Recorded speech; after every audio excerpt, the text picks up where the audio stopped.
Olá, gente, muito boa tarde. Estamos chegando, né? Véspera de um feriadaço aí, quarta-feira. Falando nisso, a gente está pedindo licença para ficar juntinho de você, que é nosso convidado especial.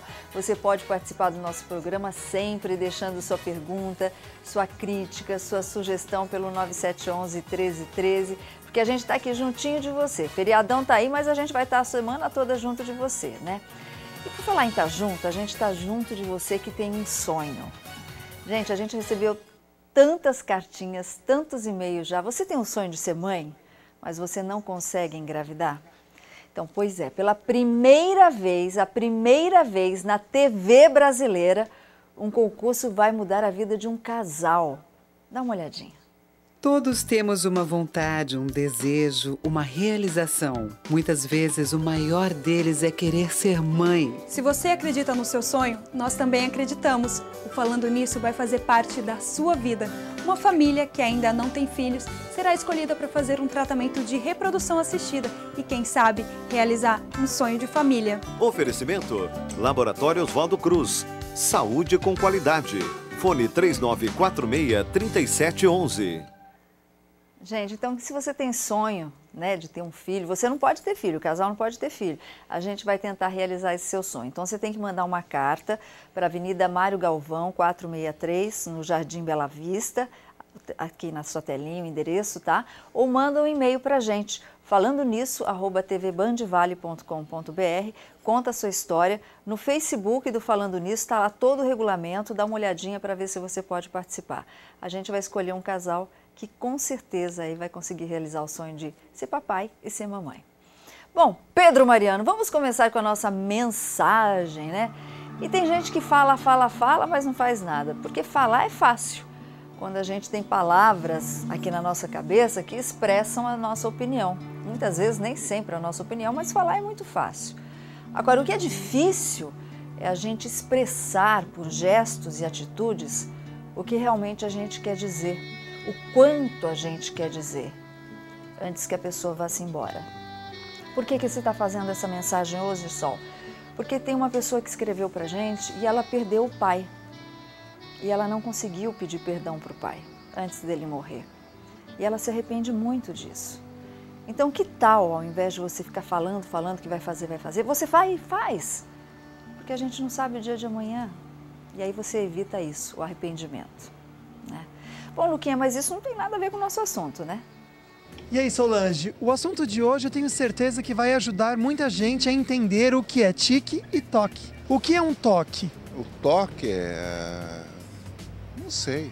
O exame lá, né, Não sei. E um tique que a pessoa tem? Pô, o pessoal fica... sei lá, cara. Eu não sei te explicar. Dinheiro.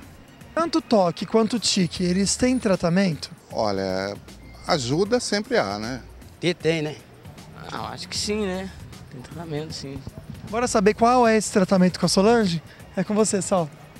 Pois é, muito mais comum do que a gente pensa, tiques e toques de repente podem estar aí no meio da sua vida e você não saber. E quem está aqui para explicar a diferença daquele tique, sabe quando você fica piscando toda hora ou fica passando assim com a cabeça? Será que isso é tique? E o toque? O que é? Que é o transtorno obsessivo compulsivo. Ela está aqui com a gente, doutora Daniela Feroldi, psicóloga, para orientar todo mundo de casa. Obrigada, Daniela, por estar aqui com a gente mais uma vez. A gente ama quando a Daniela vem, a nossa pequena... O Cláudio Nicolini que falava que você tem cara de repórter, né? Ela é a nossa repórter psicóloga. Dani, o que é tique e o que é toque? É diferente? É diferente. O tique, ele é caracterizado por uma repetição de movimentos involuntários, sem objetivo, e que às vezes não tem muita consequência na vida do indivíduo. Como você estava dando exemplo, o piscar, a gente tem um hábito, arruma a roupa o tempo inteiro, coloca o cabelo atrás da orelha, enfim, você tem alguns rituaizinhos. Isso pode não ter nenhuma implicação na vida, ou pode, na medida em que eles se intensificam e ocupam um espaço maior, trazer algum tipo de problema, principalmente social. Ele não tem um problema, ele não causa um problema no corpo, mas ele pode causar um problema social. As pessoas podem até praticar o bullying, né? Por exemplo, a Sim. pessoa que tem aquele tique de ficar assim, os outros acabam imitando, é isso? Vira motivo de piada, de chacota, é uma situação delicada socialmente.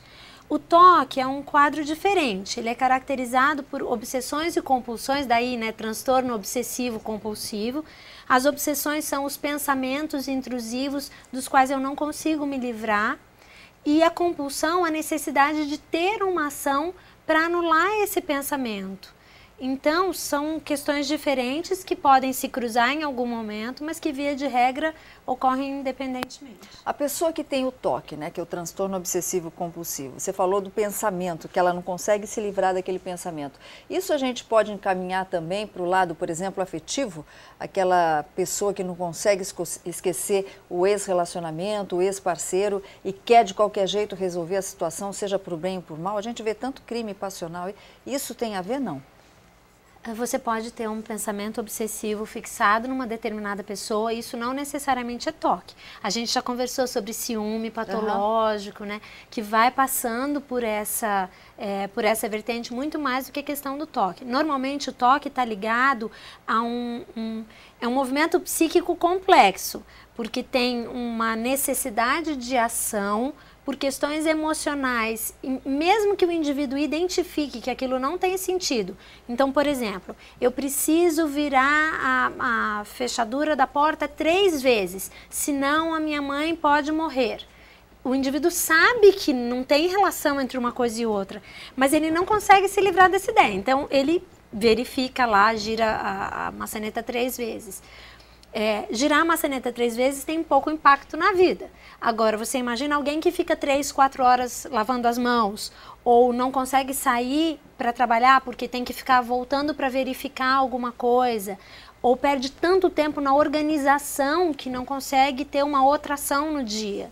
Então, aquela coisa do armário, por exemplo, estou pondo tudo de cor em cor, tudo direitinho. Se tiver uma pecinha de fora, já fica nervoso. Isso. Entendi. O sentimento de desconforto com aquela coisa que está fora do lugar é muito complicado. A pessoa não dá conta de aguentar aquilo. Pois é, a gente tem um amigo aqui na TV, eu não sei se é tique ou se é toque.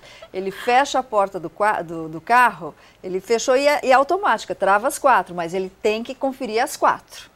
Senão ele não sossega. Parece mais um toquezinho. É um toquezinho. Esse nosso colega tem um toquezinho. Bom, é o tique nervoso, hein?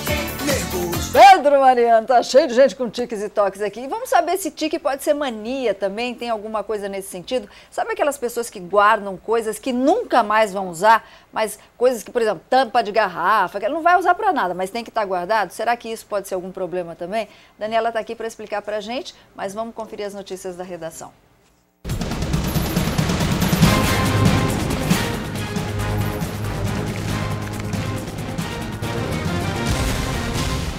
E a coisa não está só em São Paulo não, Pedro Mariano. Mais uma capital brasileira vive uma onda de violência. Em Florianópolis, bandidos atacaram alvos policiais e acabaram colocando fogo em ônibus. No interior catarinense também foi registrado um atentado à base da PM. Dá uma olhadinha.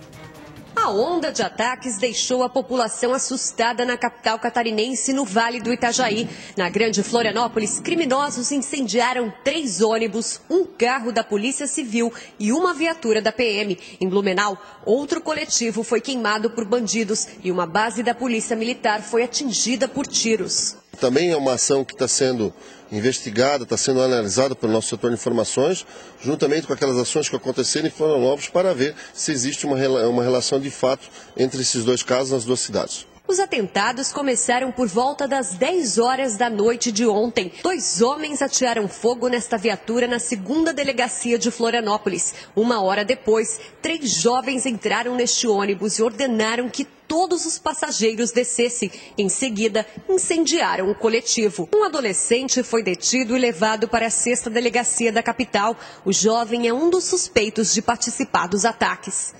Em Blumenau, 2 homens incendiaram um ônibus e atiraram contra a guarita do presídio regional. Ninguém ficou ferido. A polícia não descarta que os ataques tenham ligação com o PGC, primeiro grupo catarinense, uma facção criminosa inspirada no PCC de São Paulo. Hoje pela manhã, 2 suspeitos de envolvimentos com os crimes foram presos. Em uma coletiva realizada no começo da tarde, a alta cúpula da segurança de Santa Catarina afirmou que está investigando os ataques contra policiais e disse que todo o efetivo está de sobreaviso até a segunda ordem. O Estado colocou seus efetivos de prontidão, já deram uma resposta. Até criamos uma equipe de investigação própria dentro da Polícia Civil para trabalhar só a questão dos ataques ocorridos nessa madrugada.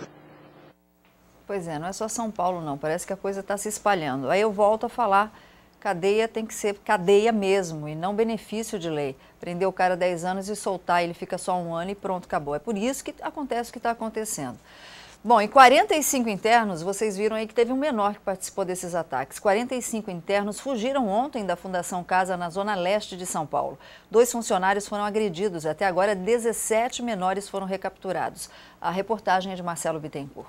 A fuga em massa aconteceu por volta das 7 horas da noite, quando os adolescentes se preparavam para o jantar. 45 dos 46 internos da fundação renderam os funcionários e tentaram roubar as chaves dos portões. Como não conseguiram, acabaram agredindo 2 monitores. Os adolescentes usaram cadeiras e barras de ferro para quebrar os cadeados do portão principal. Já aqui na rua, eles tentaram roubar motoristas que passavam pelo local. Durante a fuga, eles abandonaram o uniforme da instituição. De acordo com o corregedor-geral da Fundação Casa, o motim pode ter sido motivado pela aproximação das festas de final de ano. Que o adolescente, principalmente nessa época do ano, né, quando vai chegando próximo das festas, né, ele tem a intenção de passar em casa. Ainda não sabemos se a fuga foi planejada ou se alguns adolescentes tentaram o movimento e os demais viram a oportunidade e aderiram. Os 2 monitores agredidos tiveram ferimentos leves e passam bem. Muitos internos estavam escondidos em residências da região. Ao saberem da fuga, parentes dos adolescentes foram à instituição em busca de notícias. A corregedoria da Fundação Casa vai abrir uma sindicância interna para avaliar as circunstâncias da fuga. O único menor que não escapou será transferido para o seguro, para não sofrer represálias. Quando é que o Brasil vai pensar ou vai perceber que o menor sabe o que está fazendo? Emancipa menor. Se cometeu crime com 11 anos, vai para a cadeia. Cometeu 12 anos, vai para a cadeia. Para com esse negócio de direitos humanos, porque as vítimas não têm direitos nenhum. Então está na hora da gente rever muita coisa nesse país. Rapidinho, né, Pedro Mariano? A gente está de volta com dicas para você, a doutora Daniela Feroldi aqui com a gente, falando sobre tiques e toques. Será que isso tem a ver com as suas manias também? Liga pra gente volta já já.